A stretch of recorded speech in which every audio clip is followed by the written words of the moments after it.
Dios y Padre Santo que estás en los cielos, Dios amado, delante de ti, Señor, estamos en esta hora, bendito Dios, dándote gracias, Señor, por tu inmenso amor, por tu infinita misericordia, por tu gran fidelidad, Señor.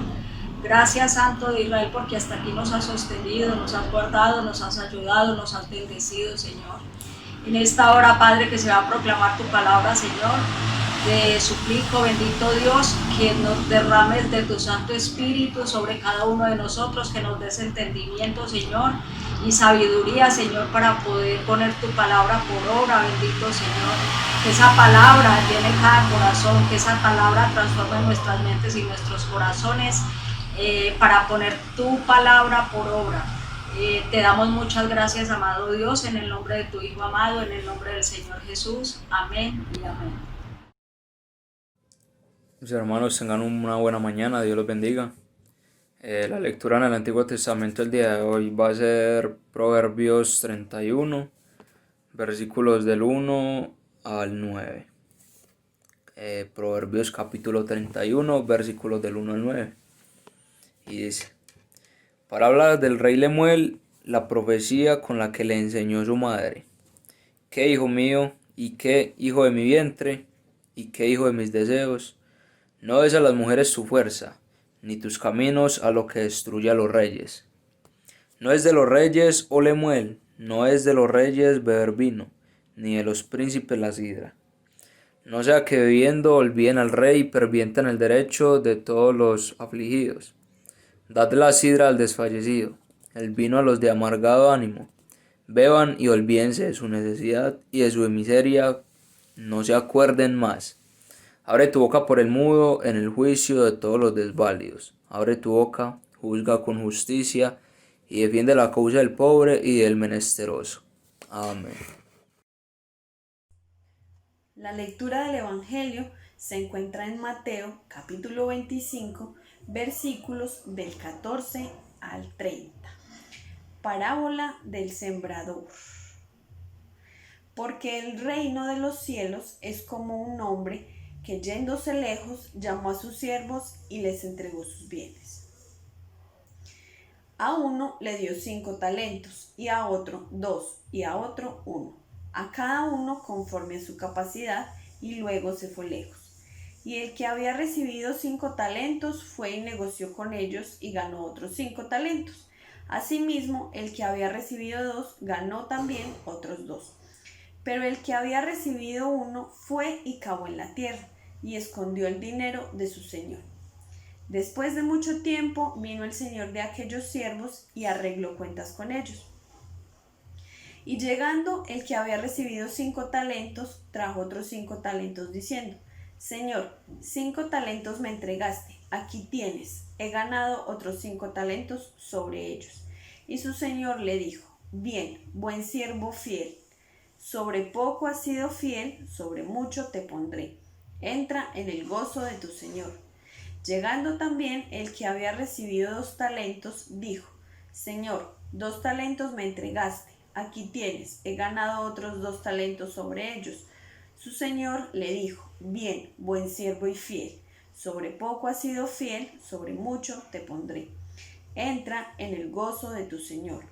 Pero llegando también el que había recibido 1 talento, dijo: Señor, te conocí que eres hombre duro, que ciegas donde no sembraste y recoges donde no esparciste.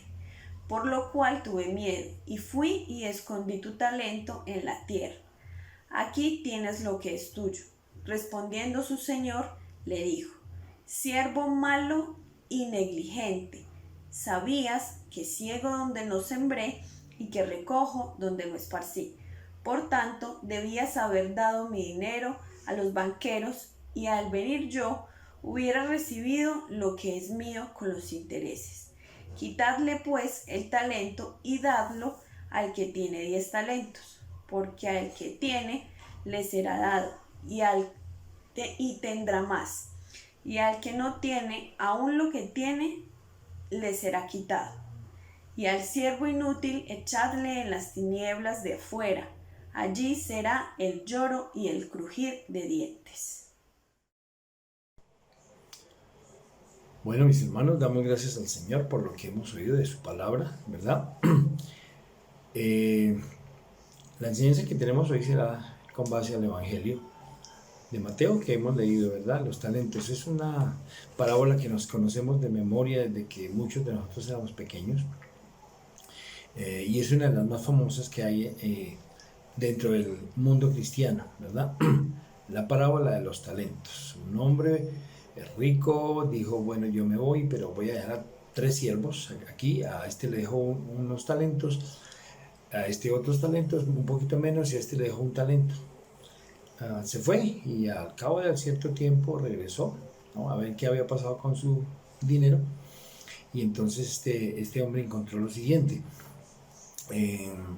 que al que le dio mucho había producido el doble, al otro que le dio más poquito había producido el doble, pero el tercero que le dio un talento no había producido nada. Qué terrible, ¿verdad? Qué terrible es esta cosa. Y entonces lo recrimina y le dice necio, fatuo, de todo le dice. Bueno, ¿qué nos enseña esta parábola? Primero que todo vamos a recordar algo importantísimo, que es el trabajo, ¿no? No es la importancia del trabajo, sino el deber del trabajo. Es un deber para cada uno de nosotros como cristianos trabajar. Entonces, no sé si ustedes recuerdan una canción, claro que sí, una canción muy antigua.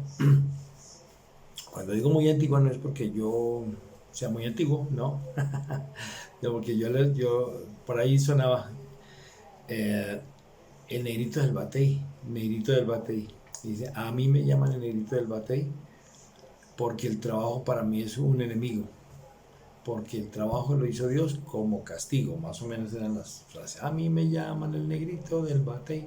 Bueno, el resto lo pueden conseguir en YouTube, o en otra oportunidad se los canto completo, ¿verdad? Entonces, para sorpresa nuestra, esta es una frase que no es correcta, que no es bíblica, porque el trabajo no lo hizo Dios como castigo.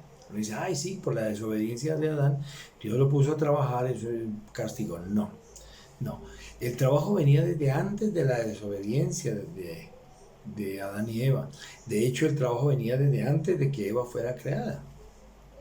Dios le dijo al hombre que labrara la tierra. Dios también le dijo al hombre que pusiera el nombre a todos los animales. Ese era un trabajo, ¿verdad? Entonces Adán empezó a labrar la tierra y Adán empezó a darle nombre a todos los animales que existen hoy en día. Ya era un trabajo. El castigo es que iba, después de todo ese trabajo, iba a llegar sudado y iban a pasar los años, iba a seguir trabajando hasta que muriera, hasta que físicamente se extinguiera, ¿verdad? Ese sí era el castigo, pero no era el trabajo. Entonces, entendamos esto, el trabajo es un deber, nos lo dice la palabra del Señor, el trabajo no es un castigo. Y vamos a ver algunos ejemplos desde el mismo Dios, ¿no? Dice la Biblia que Dios trabajó, entonces, que Dios trabajó ¿cómo? Haciendo la creación. Fíjense, Él invirtió tiempo, no gastó tiempo, invirtió tiempo y dijo primero, voy a crear al hombre, voy a crear a un ser que tenga una comunicación conmigo. Esa fue su idea, ese fue su plan. Dijo, pero ¿en dónde va a vivir este hombre? Esta persona, estas personas, no pensó en una sola persona, sino en esta humanidad, en estas personas, ¿dónde van a vivir? Ellos van a necesitar un espacio, y creó el mejor espacio que se puede crear en Edén, allí en el jardín, y en el mundo entero, ¿verdad? Oxígeno, agua, alimentos, excelente todo, ¿verdad? Era un paraíso, como lo podemos llamar nosotros, identificar hoy en día, un paraíso, y allí puso al hombre. Pero eso fue parte del trabajo. Antes él tuvo que crear las 2 grandes lumbreras, el sol, la luna, ¿no? Ustedes pueden mirar, hoy en día se puede examinar tanto a través del internet y conocer tantas ventajas que hay. Y he aprendido en estos días muchísimas cosas, ¿no? Como que la luna está alrededor de la Tierra y es la que permite, ¿no? O más bien la que impide que la Tierra está así, y entonces es la que impide que quede así y que todo el mar invada la Tierra, inunde la Tierra, ¿no? Entonces, bueno, son una cantidad de maravillas que el Señor ha hecho, y si pudiéramos examinar nuestro cuerpo también, ¿verdad? pues hombre, nos daríamos cuenta de una cantidad de cosas impresionantes, ¿no? El elemento más pequeñito de nosotros se llama célula, ¿no? Y tiene una cantidad de componentes impresionantes. Entonces, y en todo eso trabajó Dios para beneficio nuestro, completamente nuestro. Fíjense que el punto de muchos ateos, yo diría que de todos, es básicamente eso, ¿no? Niegan a Dios porque tienen algo contra Dios, hay algo en su corazón contra Dios, entonces es mejor negarlo, ¿verdad? Pero cuando ya se descubre, bueno, sí, Dios existe, está bien, pero el problema no es que Dios exista o no, sino que Dios es malo, Dios es muy malo, porque me hizo pasar por estas y por estas y por estas. Pero no, Dios es un Dios bueno, un Dios de amor, un Dios que pensó en cada cosa, todo para el beneficio del ser humano. Entonces allí vemos el primer ejemplo, ¿verdad? Cómo Dios trabajó, porque la verdad es que nada no se formó de la nada, ¿verdad? Sino que todo tiene un principio que es Dios.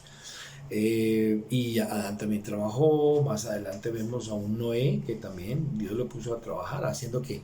Haciendo un arca, ¿verdad? Tradicionalmente nosotros hemos dicho que duró 120 años trabajando. Bueno, no hay un registro bíblico que nos diga que él hizo el arca en 120 años, eso no existe, ¿no? Sino que a partir de ahí Dios acortó la edad de la humanidad, ¿no? A 120 años. Eso es otra cosa muy diferente, y ahí se vino reduciendo esta edad hasta nuestros días, ¿no?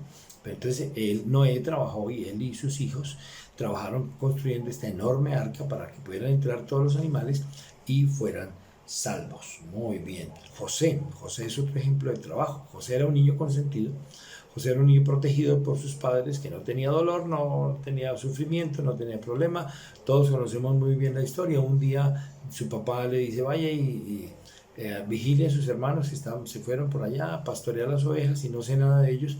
Y él viaja, y cuando él va llegando donde ellos, sus hermanos maquinan algo contra él, ¿verdad? Traman algo contra él. O algo sencillo, una muerte. Vamos a matarlo y nos deshacemos de él fácil y rápidamente. Su hermano Rubén, el mayor, intercedió por él y dijo, no, ¿cómo lo vamos a matar? No lo vamos a matar. Más bien, mire, escondámoslo aquí en esta cisterna, ¿verdad? Era un pozo de agua, pero que no tenía agua. Escondámoslo ahí y luego miramos a ver qué hacemos con él. Está bien.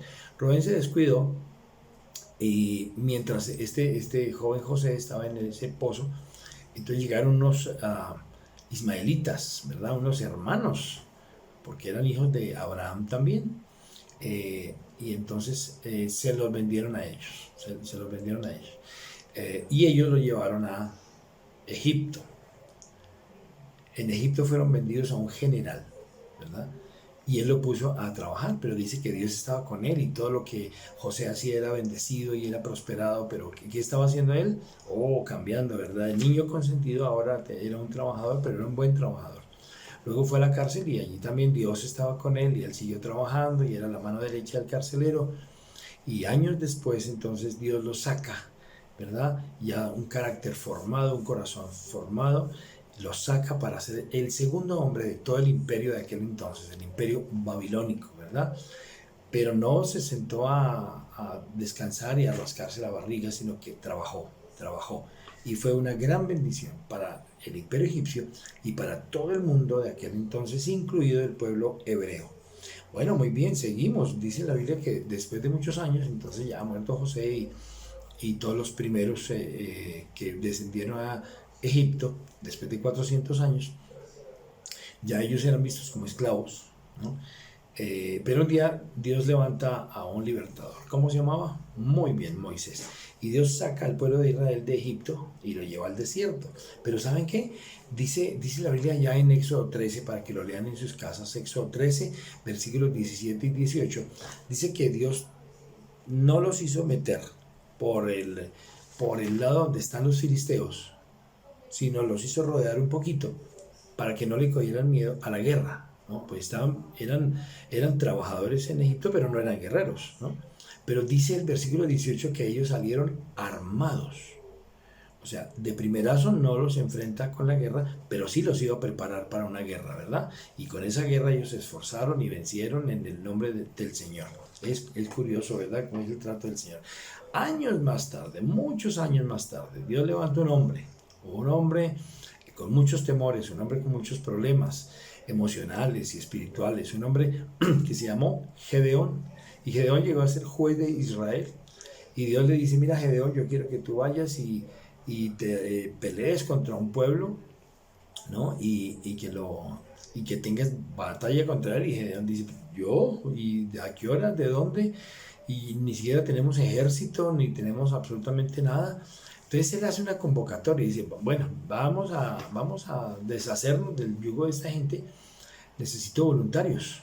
Entonces, claro, voluntarios fueron como 32.000 personas, perdón, como voluntarios. Y Dios le dice, ¿sabes qué, Gedeón? Son muchos, son muchísimos. Mi mano está y yo los puedo librar con mucho menos. Ah, ¿cómo así? Entonces, bueno, dijo Gedeón, devuélvanse los que le tengan miedo a la guerra, los que hace muchos años que no participamos en una guerra, los que ya no sepan coger la espada ni manejarla, los que tengan algún temor, los que quieran irse para su casa.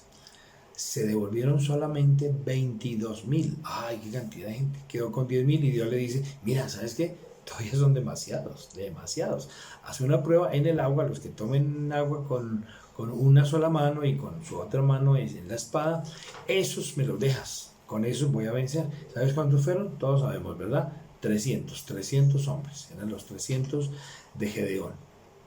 Con ellos venció, pero tuvieron que esforzarse, tuvieron que trepar una montaña, tuvieron que llevar unos cántaros, unas teas ardiendo, siempre con un esfuerzo, ¿verdad? Ya metiéndonos pues en el Nuevo Testamento, ¿no? Porque nos saltamos muchos hombres que trabajaron, que se esforzaron cumpliendo la obra del Señor, pero ya saltándonos por asunto más de tiempo al Nuevo Testamento, encontramos a Jesús, que era Dios, pero no usó siempre su poder para librarse de muchas cosas. Jesús estaba sometido a un cuerpo físico y le daba sueño y le daba hambre y le dolía su parte física, todo eso, ¿verdad? Entonces, él podía ser siempre así y los demonios salían, podía ser así y los enfermos eran sanos. Todos, absolutamente todos, los que le pidieran y los que no le pidieran. Pero no lo hizo, no hacía así. Esperaba a que alguien se acercara a él y le dijera, maestro, yo necesito la sanidad. Mi hijo está endemoniado, libéralo. Él esperaba, ¿verdad? Esperaba que la persona tomara la iniciativa. En cierta oportunidad se encuentra con un ciego y le dice, mira, pues yo soy la luz del mundo y te voy a aclarar una cosita, que te puedo sanar los ojos también. Él escupe en la tierra, hace lodo con las manos, le unta en los ojos y vuelve a hacer lo mismo hasta que el hombre queda completamente sano. Hubiera podido hacer así y el hombre queda sano de una vez, no me cabe la menor duda. ¿Por qué no lo hizo? Estaba demostrando, estaba enseñando con el ejemplo que tenemos que trabajar, ¿verdad? En otra oportunidad Jesús estaba por ahí y llegó Pedro, como todo el mundo tenía que pagar impuestos en esa época, como hoy. Llegó Pedrito y le dijo, oye maestro, están los del impuesto ahí, ¿qué vamos a hacer? Nosotros estamos sin 5, ¿qué hacemos? Entonces Jesús le dice, mira, ve al río, al lago, pesca un pez, valga la redundancia, pesca un pez, lo abres, ¿no? Y dentro hay 2 monedas, paga por ti y paga por mí. La pregunta es, ¿por qué Jesús lo hizo así? Y le aparecieron en la bolsa a Pedro. ¿Lo hubiera podido hacer? Claro que lo hubiera podido hacer. Pero no, lo pone a pescar, que abra el pez, que vaya, enseñándole que debemos siempre trabajar, ¿verdad? Trabajar. Esa es como la idea. Pero no solo fue el caso de Pedro, perdónenme. También cuando estaba Pedro con los futuros discípulos de Jesús, también el primer encuentro con él es que les dice, bueno, ustedes como que no tienen peces, ¿verdad? Le dice Pedrito, no, la verdad no. Estuvimos pescando o tratando de pescar toda la noche, y ni un pez. Ah, muy bien. Entonces, vuélvanse al mar, cojan otra vez sus redes, y cuando estén metidos allá, entonces van a tirar la red y la van a sacar. ¿Por qué Jesús no hizo esto y les llenó de peces la barca? Que ya la barca estaba ahí, la estaban limpiando, la estaban aseando, ya no iban a pescar más.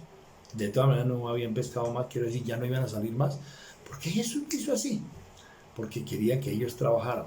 Quería que ellos trabajaran. Es la importancia del trabajo y el deber, mis hermanos queridos. Más que la importancia, el deber de trabajar. Y les encomienda a los discípulos, cuando Él sube al cielo, les encomienda una labor. Vayan y hagan discípulos. Así como yo les hice discípulos a ustedes, vayan y hagan discípulos, ¿no?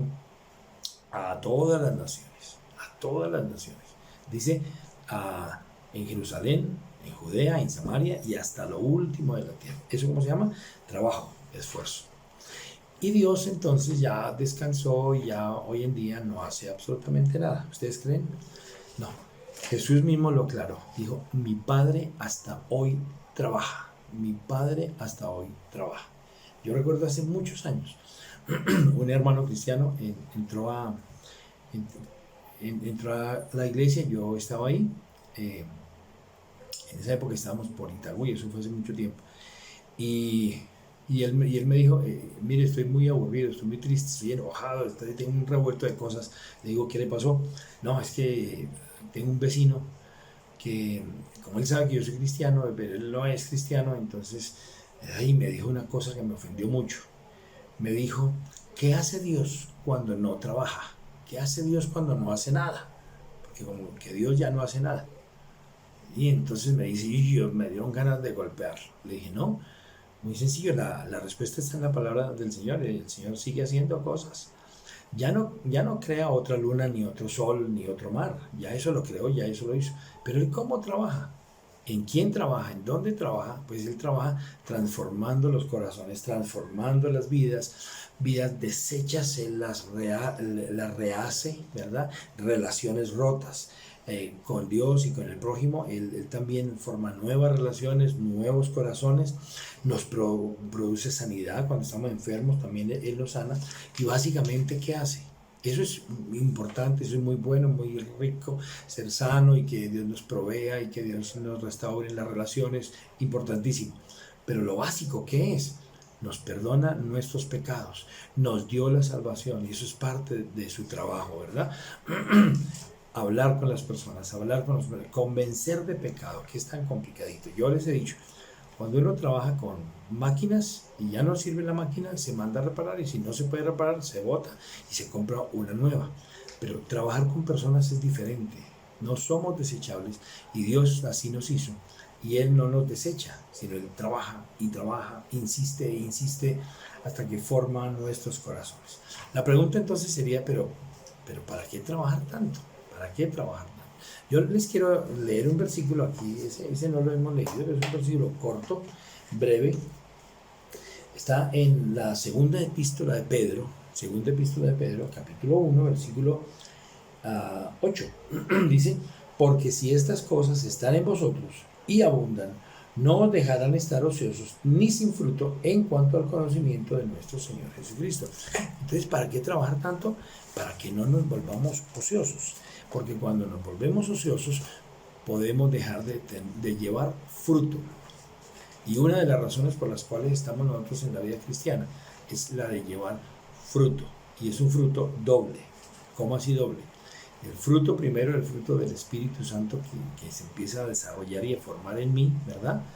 Esa es mi responsabilidad cristiana de buscar al Señor, de amarle, de leer su palabra, de estudiarla, también de asistir a la iglesia. Pronto vamos a poder asistir a la iglesia.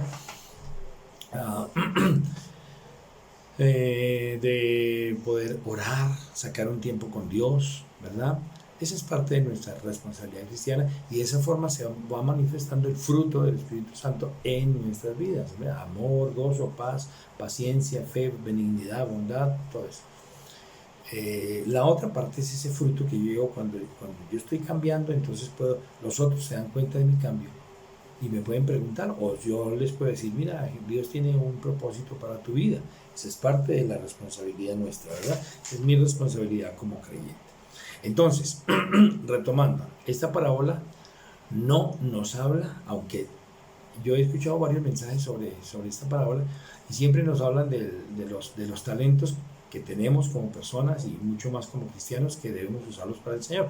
Y es ciertísimo, ¿verdad? ¿Qué talento tienes tú? La música, yo sé enseñar, etcétera, etcétera. Hay una cantidad, ¿verdad?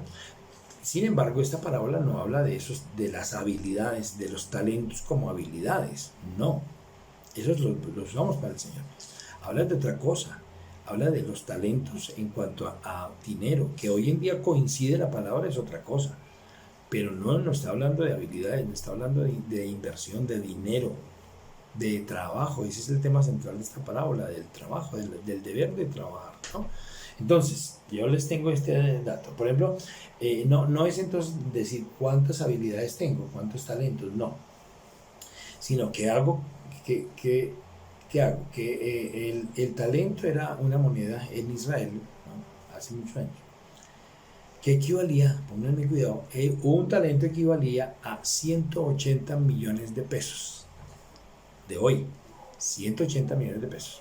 Si a ti te llaman algún día y alguien te dice, un rico por supuesto, te dice, mire mi querido, mira mi querida, aquí te voy a dar 180 millones, no son tuyos, es mi dinero, pero haz algo con esos 180 millones. Por inmediatamente, ¿en qué pensamos nosotros? Ahora sí, voy a disfrutarlos, voy a comer bien, voy a viajar, voy a comprarme los zapatos que no me había comprado nunca, voy a comprar la ropa que yo quiera, que yo necesite, voy a gozar, voy a disfrutar, ¿verdad? También voy a invertir, por supuesto, pero yo no me voy a quedar atrás por ahí como un bobito. Bueno, ¿cómo les parece que el tercer siervo no hizo nada de eso? Ni siquiera los disfrutó, nada, absolutamente nada. Simplemente, ¿qué hizo? Enterró ese dinero, ¿no? Vuelvo a preguntar, ¿qué haríamos nosotros? Entonces es cuando decimos ahí, bueno,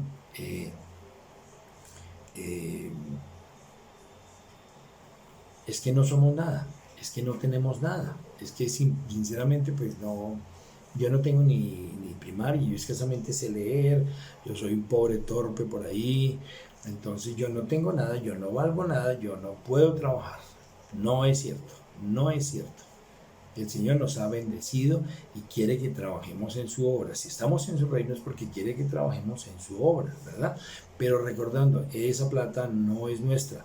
Somos sus siervos, somos sus siervos. Antes éramos siervos del pecado, nos lo dice Romanos capítulo 6, versículo 22, para que lo lea en su casa. Romanos 6, 22, dice que antes éramos siervos del pecado. Jesús nos liberó del pecado, nos libertó del pecado. Ahora somos siervos ¿de quién? De Jesús. Pero igual seguimos siendo siervos, ¿verdad? Ahora, el Señor a este hombre lo llamó siervo malo y negligente, terco, contumaz, desobediente. Era un siervo, pero era un siervo malísimo, ¿verdad? Pero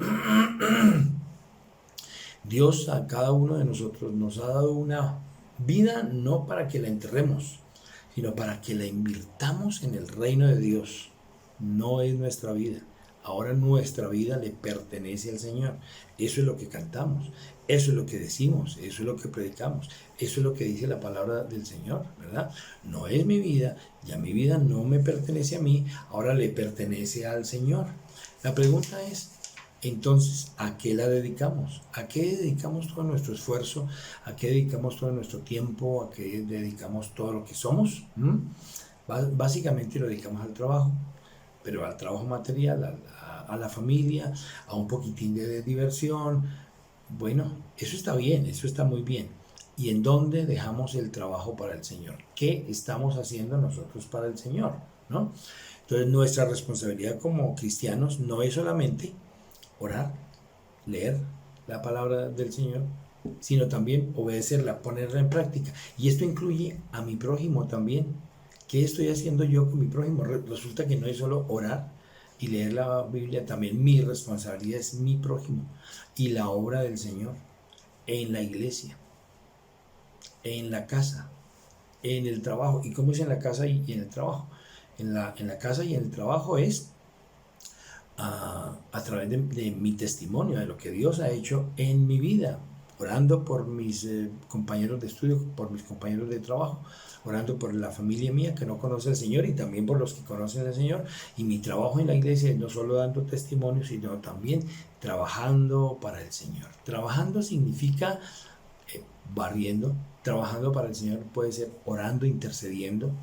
trabajo, los muchachos de la alabanza trabajan en su alabanza, etcétera, ¿verdad? Entonces, lo importante es que le preguntemos al Señor, Señor, ¿qué quieres tú que yo haga en tu obra? ¿Qué quieres tú que yo haga? ¿No? Me has dado un dinero. Algún día nos vamos a encontrar con el Señor, mis hermanos queridos, pronto o lejos, pero nos vamos a encontrar con el Señor. Vamos a vernos cara a cara. ¿Qué nos va a decir Él? ¿Qué le vamos a responder a Él? ¿Será que Él nos va a decir, siervo malo y negligente, todo lo que te di y no trabajaste para mí, nunca hiciste nada para mí? ¿Será que esa va a ser la experiencia nuestra? Duro y terrible, ¿no? Que ojalá no nos pase a nosotros, ¿verdad?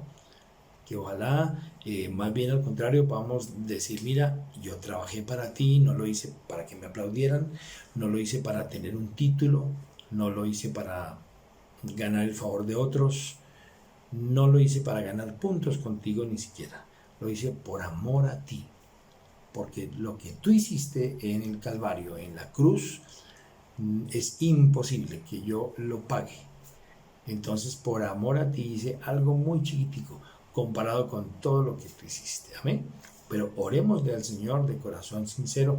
Bueno, Señor, estos han sido unas vacaciones, por así decirlo, de no ir a la iglesia, pero realmente han sido unas vacaciones, o también es una temporada donde tuvimos que aprovecharla trabajando, siendo testimonio, orando por otros, bendiciendo a otros, y nos preocupemos unos por otros, mis hermanos queridos, que no podamos decir, bueno, yo espero que oren por mí porque yo soy el hermano menor, el hermano chiquito, el que acabo de llegar, el que no sé absolutamente nada, ¿no? Esta gente pues tiene meses, años en la iglesia, mire, tienen cargos, tienen títulos allá, ellos no necesitan nada. En cambio yo sí necesito todas las oraciones. No, hermanos, todos necesitamos de todos necesitamos de su esfuerzo, de su sacrificio. Yo le doy gracias al Señor.